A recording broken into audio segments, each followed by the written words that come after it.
தாய் தமிழ் உறவுகள் அனைவருக்கும் புரட்சி ஒன்றே மாற்றத்திற்கு வழிவகுக்கும் என்று இன எழுச்சிக்காக களத்தில் நின்று கொண்டிருக்கும் என் அன்பு உடன்பிறப்புகளுக்கும்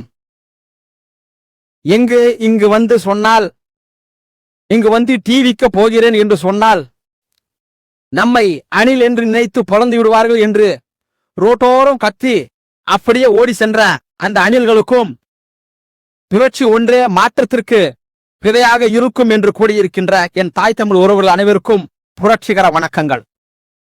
நாம் தமிழர் கட்சி எதற்காக ஆட்சிக்கு வர வேண்டும்? நாம் தமிழர் கட்சி நெங்குவதற்கின்ற திட்டங்கள் என்ன? நாங்கள் எதற்காக ஆட்சிக்கு வர வேண்டும்? நாங்கள் எதற்காக உங்களுக்கு ஓட்டு போட வேண்டும் என்று எண்ணிக்கொண்டிருக்கின்ற இளைய சமுதாயத்திற்கு எங்கள் பற்றுறுதி அறிக்கையே போதுமானதாக இருக்கும் என்று நான் கருதுகிறேன். அனைவருக்கும் சமமான கல்வி. எங்க யாருக்கு இந்த 50 வருட திராவிட ஆட்சியில் யாருக்கு இவர்கள் சமமான கல்வியை கொடுத்திருக்கிறார்கள்? திராவிட ஆட்சியை கலைஞரை புகழ்ந்து பேசிய ஒரே காரணத்திற்காக ஜெகத் ரட்சகன் அவர்கள் கல்வி தந்தை என்று போற்றப்பட்டுக் கொண்டிருக்கின்றார். இதே சாலையில் சென்று கொண்டு விடுங்கள். தாகூர் பெரியல் கல்லூரி, மருத்துவக் கல்லூரி, பாலாஜி மருத்துவக் கல்லூரி, தாகூர் கலை மற்றும் அறிவியல் கல்லூரி, எண்ணற்ற பள்ளிக்கூடங்கள் திராவிட கழகத்தை சேர்ந்தவர்கள் தான் நடத்தி கொண்டிருக்கிறார்கள். அங்கு கட்டணங்களை பெற்றுக்கொண்டு தெருவாரியான பல குழுக்கள் மத்தியில் அவர்கள் வாழ்ந்து திளைத்துக் கொண்டிருக்கிறார்கள். இவர்கள் நமக்கு சமமான கல்வியை உங்களுக்கு கொடுக்க போகிறார்களா? இல்லை. இவர்கள் உங்களுக்கு தரமான மருத்துவத்தை இலவசமாக கொடுக்க போகிறார்களா? இல்லை. மனித வாழ்வுக்கு தேவையான அடிப்படை தேவையான அந்த குடிநீரை உங்களுக்கு இலவசமாக கொடுக்க போகிறார்களா? என் அன்பு உடன் பிறந்தார்களே, வாக்கு நீங்கள் செலுத்துகின்ற பொழுது இந்த மூன்றையும் நீங்கள் கருத்தில் கொள்ள வேண்டும். வாக்குகளை நீங்கள் செலுத்த வேண்டும். 8000 ரூபாய் கூப்பன் தரேன், குளிர்சாதன பெட்டிக தரேன், மாதந்தோறும் உரிமை தொகை உங்களுக்கு வாரி வாழ்ந்து கொண்டிருக்கிறார்கள். பெரிய ராஜராஜ சோழ பரம்பரை இவங்களுடைய செத்து பத்த எல்லாத்தையும் வித்துட்டு உங்களுக்கு எடுத்து வந்து கொடுக்குறாங்க. மக்கள் பணத்தை எடுத்து மக்களுக்கு கொடுத்து அதிலே கமிஷன் வாங்கி சுருட்டி கொண்டிருக்கின்ற இந்த திராவிட கட்சிகளுக்கு மறுபடியும் நீங்கள் வாக்களிப்பீர்கள் என்று சொன்னால் என் அன்பு உடன் பிறந்தார்களே, உங்களை விட ஏமாளிகள் யாருமே இல்லை, யாருமே இல்லை. ஒரு சாதாரண குழந்தை நீங்கள் உங்க பள்ளிகள் அரசாங்க பள்ளியில் நீங்க சேர்க்கிறீர்கள் என்று சொன்னால் உங்களுக்கு ஒரு கான்பிடன்ட் இல்ல, நம்பிக்கை இல்ல. தனியார் பள்ளிகளை நீங்கள் சேர்க்கின்ற போது சாதாரண 3 வயது நிரம்பிய குழந்தை நீங்கள் தனியார் பள்ளியிலே சேர்க்கின்ற போது உங்கள் தலையில கடன் வந்து விழுகிறது. குழந்தைய பள்ளிக்கூடத்தை சேர்க்க முடியும். பால்வாடி இந்த திருப்பூர் தொழில எத்தனை பால்வாடிகள் இயங்கிக் கொண்டிருக்கின்றன? எத்தனை பால்வாடிகள் முறையாக செயல்பட்டுக் கொண்டிருக்கின்றன? எத்தனை பள்ளிக்கூடங்கள் முறையாக செயல்பட்டுக் கொண்டிருக்கின்றன? எத்தனை பள்ளிக்கூடங்கள் சத்துணவு திட்டத்தில் முறையாக செயல்படுத்திக் கொண்டிருக்கின்றன? என் அன்பு உடன் பிறந்தார்களே, எங்கள் தாத்தா பொழுத்து போன அரிசினா அதை அவடிச்சு அந்த சாம்பார் ரசமா போயிட்டு வாரத்துக்கு ஒரு முட்டைக்காக எங்க தாத்தா போயிருந்தாருயா. எங்க அப்பா இருந்தாரு. நானும் அதான் சாப்பிட்டேன், என் பையனும் சாப்பிடறேன், என் பேரனும் அதான் சாப்பிடறோம்னு நீங்க நினைத்தீர்கள் என்று சொன்ன திராவிட கட்சிக்கு நீங்க வாக்கு போடுங்க, ஓட்டு போடு. இல்ல இந்த நிலைமை நீ மாற வேண்டும் என்று சொன்னால் எங்கள் அண்ணா செந்தமிழ் சிறுவன் நிறுத்தக்கூடிய இந்த விவசாய சின்னத்தில் அந்த நம்ப தேர்ந்தெடுத்து நீ திருப்பூர் சட்டமன்றத்திற்கு அனுப்பிவிடு. சிந்திச்சு பார். 300 அரசாங்க பள்ளிகள் இழுத்து மூடப்பட்டிருக்கின்றன. 300 அரசாங்க பள்ளிகள் இன்றைக்கு செழிப்பாக வண்ணத்தில் இருந்து கொண்டிருக்கிறது. அங்கங்கே டாஸ்மாக் திறந்து படித்து முன்னேற வேண்டிய இளைய சமுதாயத்தினரை போதைக்கு அடிமையாக்கி அவர்கள் பாதையில போதையில் மேற்க ஏற்றி தமிழ் கல்வி அவர்கள் மறந்து போதைக்கு அடிமையாகி கொண்டிருக்கிறார்கள். எங்க போதையை கொடுத்துட்டு உடனடியா இந்த பக்கம் வந்து ஆமா அப்பா போதையின் பிள்ளாடிதான் நீங்க போகாதீங்கப்பா, போதை பின்னாடி போயிட்டு உங்க வாழ்க்கையை தோச்சிடாதீங்க. இது அறிவுரை. இந்த அறிவுரை எதற்கு?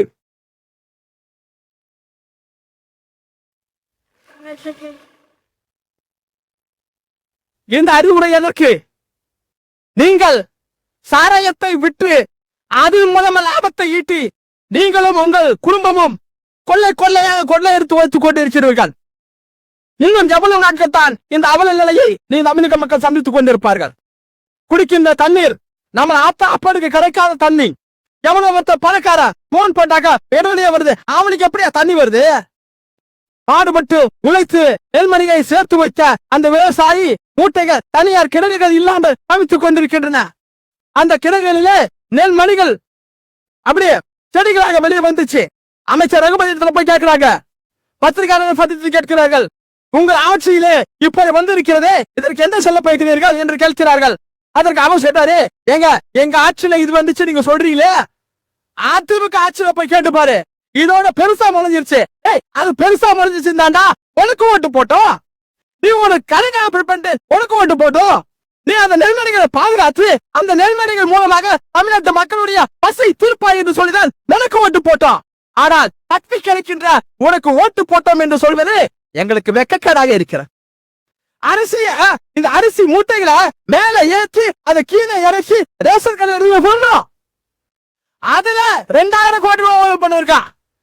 2000 சொன்னாக்கா அப்படின்னு வாய தருவோம் சொல்லிட்டு 1950 கோடி என்று சொல்லிய திராவிட கட்சிக்கு மறுபடியும் உங்கள் வாக்குகளை செலுத்துவீர்கள் என்று சொன்னால், மக்களே, பாத்தம் என்பது உங்கள் உள்ளத்தில் அது இருந்து கொண்டிருக்கிறது. உங்கள் விரல் நுனியில் இன்னும் அது வரவே இல்லை. நீங்கள் பாட்டம் என்று சொல்லுகின்ற போது நான் தமிழ் கட்சி பிள்ளைகளுக்கு நீங்கள் வாக்கு செலுத்துங்கள்.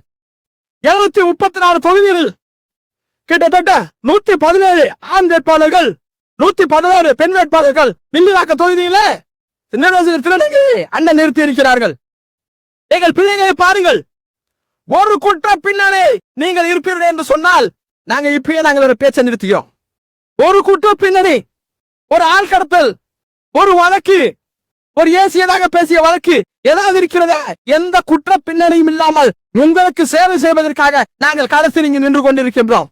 வாக்குக்கு காசு கொடுக்கிற மத்தியில், வாக்குக்கு காசு கொடுக்கிறான், 1000 ரூபாய் கொடுக்கிறான், 2000 கொடுக்கிறான், 500 கையில திணித்து கொண்டிருக்கிற மக்கள் ஒவ்வொரு நாங்கள் தேர்தலுக்கு போகும்போது, பிரச்சாரத்திற்கு போகும்போது, அண்ணா இந்த 100 ரூபாய், அண்ணா இந்த 300 ரூபாய், என்னுடைய உண்டியல் நீ நில்லு, என்னுடைய என்னால் முடிந்தது, நான் கூலி வேலை செய்து வருகிறேன், நான் மரம் இழுத்தவன், நான் வண்டி இழுத்தவன் என்று சொல்லி அவர்களால் முடிந்த தொகையை கொடுக்கின்ற பொழுது அந்த ஒவ்வொரு புரட்சியாளர்களுக்கு பற்றி தான் நாங்க நின்று இருக்கோம். அந்த ஒவ்வொரு புரட்சியாளர்களை நாங்க நிற்கிறோம். நாங்க தனியாக இருக்கிறோம். காத்தடிக்கின்ற நேரத்து பறக்கிட்டு கொண்டிருக்கிறோம். பதவிகள் அல்ல, நாங்கள் எந்த திசையிலிருந்து எந்த சூறாவளியும் இடியும் மழையும் கொட்டுகின்ற பொழுது ககராமல் இருக்கின்ற நெல்மணிகள் நாங்கள் நெல்மணிகள். இந்த நெல்மணிகளுக்கு சமூகம் ஒருவர் இருக்கிறார்களா? எந்த தலைவர் இருக்கின்றார்? சாதியை பார்த்து அந்த வேட்பாளர் அங்கே நிறுத்து, சமயத்தை பார்த்து இந்த வேட்பாளர் அங்கே நிறுத்து. எனக்கு ஓட்டு பெறவில்லை என்று நிற்கிறவன் நான் ஓட்டுக்காக வந்தவன் அல்ல, இந்த நாட்டுக்காக வந்தவன் என்று முழங்கியவர் அண்ணன் செந்தமிழன் சீமான். நீங்கள் ஓட்டை எங்களுக்கு போடுங்கள் என்று நாங்கள் உங்களை வேண்டி விரும்பி கேட்கவில்லை. எங்களுக்கு போடாமல் இருந்தால் உங்களை வெறுத்தவர்கள் உங்களை ஆண்டு விடுவார்கள். என்ன பண்ணிட்டீங்க நீங்க? மாற்றத்தை என்ன மாற்றத்தை நீங்க பார்த்து விட்டீர்கள்? இங்க சாலைகள் ஒழுங்காக இருக்கிறதா? பேருந்துகள் ஒழுங்காக ஓடுகிறதா? கல்வியில் சிறந்த மாநாடு என்று நடத்தினார்கள். கல்வி பெருமான்கள் வந்து பேசினார்களா? கல்வியில் சிறந்தவங்க வந்து அங்கு உரையாற்றினார்களா? இல்லை, கல்வியில் சிறந்த மாநாடு என்று நடத்தினார்கள். எந்த கல்வி மன்றம் வந்து நான் கஷ்டப்பட்டு படித்தேன் ஆனால் மேல வந்துட்டேன் என்று யாரும் சொல்லியிருக்கிறார்கள்? யாரும் சொல்லவில்லை என்பார்களே. சினிமா இயக்குநர்களும் கலை வசனம் எழுதியவர்கள் மேடைகள் என்று அவருடைய கடவை சொல்கிறார்கள். இதுவா கல்வியில் சிறந்த மாநாடு? அந்த டீல் என்னங்க? அவங்க வந்துட்டு சொல்றாங்க, அக்கா இத சாம்பார் நான் சாப்பிட்டாக்கா நான் திருப்பி அந்த ஸ்கூலுக்கு போயிடுவேன். கோயம்புத்தூர்ல செட்டில் ஒரு பள்ளிக்கூடையா அந்த சாம்பார் சாப்பிட்டு கிட்டத்தட்ட 30 பேர் அரசாங்க ஆஸ்பத்திரியில போய் சேர்ந்தாங்க. என்ன ஆனது? அந்த சாம்பார்ல ஏதோ கலத்துருச்சு. அந்த மாதிரி இருந்து கொண்டிருக்கிறது இந்த ஆட்சியும் இந்த நிர்வாகமும். கல்வியின் சிறப்பு மாநாடு என்று நினைக்கிறார்கள். என்ன மாநாடு? என்னத்தை கிழிச்சிட்டீங்க? என்ன கிழிச்சிட்டீங்க? 5 வருடத்திற்கு முன்பதாக நான் வருகிறேன், விடியை தருகிறேன், அதுதான் முடிவு. நீ வந்த நின்ன என்ன செஞ்ச? வரும்போது நான் மகனை எல்லாருமே கொடுக்கிறேன்னா கொடுத்துட்டியா? இப்பதான் வந்திருக்கா. 2 வருஷம் கழிச்சுதான் அந்த 1000 ரூபாய் கொடுத்திருக்கேன். அதுல தகுதி வாய்ந்த மகளிர் எடுத்தேன், அதுக்கப்புறம் தகுதி இல்லாத மகளிர் பிரிச்ச. இப்போ நான் திருப்பி வந்தாக்கா 8000 ரூபாய் கூப்பன். என் அன்பு உடன் பிறந்தார்களே, நீங்கள் 8000 ரூபாய் கூப்பனுக்கு ஆசைப்படுங்க, 5000 ரூபாய்க்கு நீங்க ஆசைப்படுங்க. மறுபடியும் இவர்கள் ஆட்சிக்கு வந்தால் எங்களுக்கு 1000 ரூபாய் கிடைக்க ஆசைப்பட்டு ஓட்டு போடு. ஆனால் உன் படிப்படை வாழ்க்கையில உங்களுடைய எதிர்கால சந்ததியை அவருக்கு அடமான வைத்து விடுவீர்கள் என்று நீங்கள் ஒருபோதும் மறவாமல் இருக்க வேண்டும். எந்த ஆட்சியாளர் வருகிறார்கள், எந்த ஆட்சியாளர், எந்த பிள்ளைகள் உங்களுக்காக நாங்கள் உழைக்கிறோம் என்று சொல்ல வந்திருக்க பிள்ளைகள் யார் யாரெல்லாம் இருக்கிறாங்க? இதே திருப்போரூர் சட்டமன்ற முன்னாள் உறுப்பினர் விடுதலை சிறுத்தைகள் கட்சியை சேர்ந்த திரு பாலாஜி அவர்கள் என்ன ஒழுங்க செஞ்சுட்டாரு? என்ன செஞ்சுட்டாரு நீ சொல்லு. அண்ணா இந்த இடத்துல வந்து இதை மாத்திட்டாரு, இந்த இடத்துல வந்து இதை மாத்திட்டாரு. எந்த இடத்துல நிர்வாக கட்டுமான பொருட்கள் எல்லாம் நிறைச்சு வைக்கப்படுகிறதோ அங்க போயிட்டு கமிஷன் வாங்கிட்டு இருக்கா. எந்த இடத்துல ஒரு பெரிய சாலை போடுகிறாரு கான்ட்ராக்ட் நிறுவனத்தில் கமிஷனுக்கு போயிடுக்கிறா. இதே கோவளம் பகுதியில ஹெலிகாப்டர் நிறுவனம் அதை சுத்தி பாக்குறது ஹெலிகாப்டர் நிறுவனம் நடத்திட்டு இருக்கா. முறையான அனுமதி பெற்று குறையாக அங்க ஏற்று இறக்கி அந்த சுற்றுலா கண்காட்சி இவ கட்சிக்காரங்கள போனாங்க. அண்ணன் வந்தாரு, பாக்கு சொன்னாரு, என்னங்க ஏதுங்க ரைட்டு. நம்ம திருப்பி 2வது நாள் அண்ணன் வந்தாரு, பாக்கு சொன்னாரு, என்ன டிஃபன் இட்லி தோசை சாப்பிட்டு போக. அப்புறம் தான் அவங்களுக்கு தெரிஞ்சது அண்ணன் வந்தாரு, அண்ணன் எங்களை கேட்க சொன்னாரு, கமிஷன் எங்களுக்கு வாங்க சொன்னாருன்றது தெரிஞ்சது. அதுக்கப்புறம் அந்த நிறுவனத்தை சேர்ந்தவர்கள் நேராக சட்டமன்ற சபாநாயகரை போயிட்டு அவங்க மனு கொடுத்தாங்க. இது மாதிரி கமிஷன் கொடுக்க சொல்லி எங்களை பிறத்துகிறார்கள். என் அன்புடன் பிறந்தார்களே, இவர்களுக்கு இந்த தொகுதியில் என்ன நடக்கிறது என்று ஒன்றுமே தெரியாது. என்னதுக்கு நீங்க ஓட்டு போட்ட? ஒன்னு சொல்லு. இது மாறி இருக்கிறது சொல்லு. எதுவும் மாறவில்லை. இன்றைக்கும் அச்ச குழந்தைகள் பாலியல் வன்கொடுமை மூலமாக எசக்கப்படுகிறார்கள். எப்படி நடந்தது? தூத்துக்குடி சம்பவம் எப்படி நடந்தது? நீங்க யாருக்கோ ஒருவருக்கு நடந்தது என்று தட்டி கழித்து விடாசீர்கள் அன்பு சொந்தங்களே. நாளைக்கு நமக்கு நடக்கின்ற போது நம் நெஞ்சம் துடிக்கின்ற போது, ஐயோ அன்னைக்கே எங்கள் அண்ணன் சொன்னாரு, சட்டமன்ற சிறுவன் சொன்னாரு, என்னோட பிள்ளைகளை பாலியல் வன்கொடுமை செய்தார், அவன் அது புதைக்கிறதுக்கு முன்னாடி அப்ப சொல்லிடுவேன், அவன் புதைக்காத யாரு தோன் போட்டானோ அவன் நெஞ்சில ஒரு தோட்டா அதுக்கப்புறம் அப்படி போடுகின்ற அந்த சீமானுடைய ஆட்சி நமக்கு வர வேண்டும். எங்க ஆச்சு? காலை கடங்களை தரிக்க போற அந்த சின்ன பிள்ளை காவக்குழுவாக வஞ்சிக்கப்பட்டு அழிக்கப்பட்டு எங்க போனாங்க? காவல்துறைக்கு போனாக்கா இது எங்க தேசத்துல வரல, இது எங்க வரவுக்குள்ளாக வரவில்லை. இது அந்த தேசத்துல போ, அந்த தேசத்துல போனா இது எங்கள் வரவுக்குள்ளாக வரல. தட்டு கழித்து அழைச்சிருக்கப்பட்டார்கள், பிழை காணவில்லை. எங்க போனாங்க? ஸ்டாலின் ஐயாவுடைய பாதுகாப்புக்கு போனாங்க. 12,000 பேர் சார் அங்கு பாதுகாப்பு யாரும் இல்ல. இன்றைக்கு காமிக்கிறீங்க மன உளைச்சலுக்கு ஆளாகி கொண்டிருக்கிறார்கள். சுழற்சி நேர பணி என்று சொல்லி சுழற்சி இல்லாத பணியாக ஒவ்வொரு காவலரும் தங்களுடைய மன பலியை சுமந்து அங்க நின்று இருக்கா. எப்படி நடக்கும்? எப்படி நீதியும் ஒழுக்கமும் நியாயமும் அங்கு நிறைந்திருக்கும்? என் அன்பு உடன் பிறந்தார்களே, இவற்றை எல்லாவற்றையும் மாற்றுவதற்காகத்தான் எங்கள் அண்ணன் 234 தெருவிலும் புரட்சி என்கின்ற தீயை பற்ற வைப்பதற்கு எங்களுடைய வேட்பாளர்கள் நிறுத்தியிருக்கிறார். என்பது பிறந்தார்களே, நீங்கள் அனைவரும் எங்கள் அண்ணன் வேட்பாளர்களை நீங்கள் ஆதரிக்க வேண்டும். எங்களுடைய கனவு பெரியது. 2009 இருந்து நாங்க பேசிட்டு இருக்கோம். 2009 இருந்து மக்கள் பிரச்சனைக்கு போய் நிக்கிறோம். இன்றைக்கு திராவிட கட்சிகள் 22 கட்சிகளை கொண்டிருக்கா. நீ வீரல்ல, மாவீரல்ல, ஒன்று கொண்டு நில்லு. சமரசம் செய்யாத என் தலைவனிருந்து நீ ஒண்டி கொண்டு நில்லு.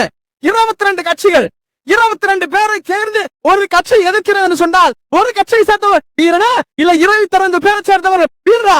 நீங்களே முடிவு பண்ணிக்க. நன்மையுடன் பிறந்தார்களே, தனியாக நின்ற களம் பாட்டவன், தனியாக நின்ற காலத்தை கடித்தவர், தனியாக நின்று எது சரி எது தவறு என்று மக்களுக்கு உணர்த்துவர். இந்த தலைவனை நீங்கள் தேர்ந்தெடுக்கவில்லை என்று சொன்னால் மறுபடியும் நீங்கள் காமராஜர் ஆட்சி புத்தகத்தில் படிக்க முடியும். மறுபடியும் நீங்கள் கக்கன் எப்படி நடந்தார் என்பதை புத்தகத்தில் படிக்க முடியும். ஆனால் எங்கள் பிள்ளைகளை நீங்கள் தேர்ந்தெடுப்பீர்கள் என்று சொன்னால், எங்கள் பிள்ளைகளுக்கு நீங்கள் வாக்களிப்பீர்கள் என்று சொன்னால், புரட்சி என்னும் தீயை உங்கள் உரல் நுனையில் இருக்கிறது என்று சொன்னால், பாட்டம் எங்களுக்கு வர வேண்டும் என்று சொன்னால், இந்த வாக்கு உங்களுடைய வாக்குகளை நீங்கள் விவசாய சட்டத்திற்கு வாக்களித்து மக்களை சட்டமன்றத்திற்கு நீங்கள் அனுப்புவீர்கள் என்று சொன்னால், போதுமடா தமிழ நடிகருடைய கழுத்தை கழுத்து தமிழ் கொட்டத்தை அடக்கி தமிழ் தேசத்தை நாங்கள் வளர்ப்பு வைப்போம். தமிழ் தேசத்தை வளர்ப்பு வைப்போம். அப்போது அறிவியல் திமுக போய் பாரு, சட்டமன்றத்தை போய் பாரு. ஐயா ஸ்டாலின் அவர்கள் அறிவுறுத்தல் நடத்தின அதிமுக பாரு, புரட்சி தலைவி அம்மா பால வைத்த அம்மா இப்ப எடப்பாடி இவர்கள் மாறி மாறி ஆட்சி கொண்டார்கள். ஒருவர் முதலமைச்சர் அவரை புகழ்ந்து கொண்டு அடித்துக் கொண்டிருக்கின்ற இந்த ஆட்சியாளர் மத்தியில், இந்த திராவிட கட்சிகளுக்கு மத்தியில் தமிழ் புலிகாய எங்களுக்கு சட்டமன்றத்துக்கு அனுப்பிப்பார். அப்ப தெரிய மாற்றம் என்றால் என்ன? எங்களுடைய முன்னோர் சுமந்து வந்த கதவை நாங்கள் சுமந்து கொண்டிருக்கிறோம். என் அன்புடன் பிறந்தார்களே, எங்கள் முன்னோர் சுமந்து வந்த கதவை நாங்கள் சுமந்து கொண்டிருக்கிறோம்.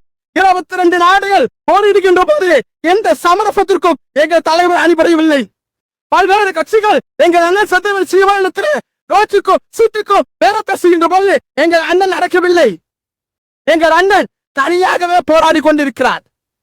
எப்போது செக்யூரிட்டா செம்மல் சிதம்பரம் அவர்களுடைய சுவாசித்த காத்து உண்மையானால், ஜீவநாதன் ஐயா அவர்கள் சுமந்த கனவு உண்மையானால், கண்டபம் அவர்கள் சிந்திய ரத்தம் உண்மையானால், நாங்கள் வெல்வதும் உண்மை. நாங்கள் வருவோம். நாங்கள் வருகின்ற போது திராவிடம் இருக்கவே இருக்காது. தமிழ் தேசிய மலர்கின்ற அந்த புதிய தேசத்திலே நீங்கள் அனைவரும் வாழ்வீர்கள். மாட்பு மன்றதான் வழி. நம் இனத்தின் விடுதலை இலக்கு ஒன்றுதான். நம் இனத்தின் விடுதலை. நாம் தமிழர், நாமே தமிழர். தலைவர் வாழ்க, தந்தை பெறவன் வாழ்க. நன்றி, வணக்கம்.